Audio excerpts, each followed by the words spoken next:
Hi, I'm Tom Perkowski, and today I'm here at Wayfarer Aircraft in San Diego, California, and with me is Byron Ward. Byron, we're kneeling today in front of a third scale Cessna 182, which you've really modified a lot. Can you tell me about this technology that you're developing to test out on this aircraft? Yeah, so as you said, this started life as a 1/3 scale Cessna 182. What we've done here is we've added along the wing what's called distributed electric propulsion. So these are electric motors all along the leading edge of the wing, along with the slat. That puts the wing in the slipstream of the propellers and creates high lift at low speeds. Okay, so we pilots call that stall or short takeoff and landing capability. If you're actually blowing wind across the wing, it creates even more of a super stall situation. That's right. There are applications for this technology with the Department of Defense.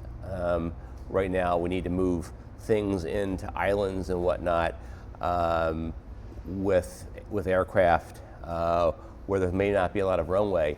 How would technology like this potentially help the DoD with that, solving that mission problem?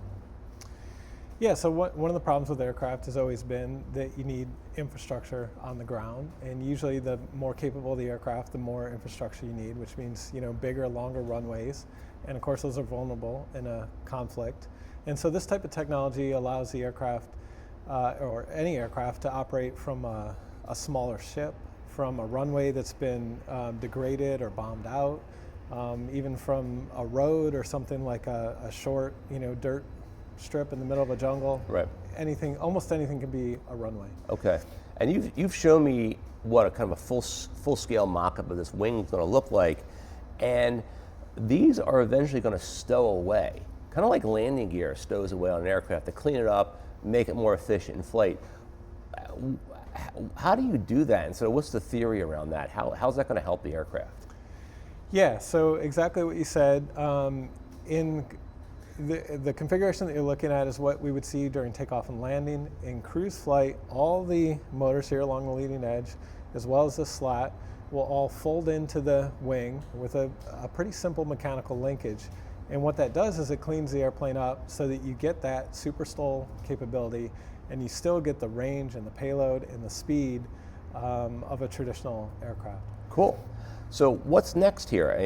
Are you going to, as part of this research you're doing for NASA, is this going to go out and fly? Yeah, this aircraft that you see right here is a test bed that we're going to fly for NASA to gather data on the optimum configuration of these propellers, of the slat. So the aircraft is actually very highly instrumented. You can't see it, but in the cockpit there is an instrumentation rack.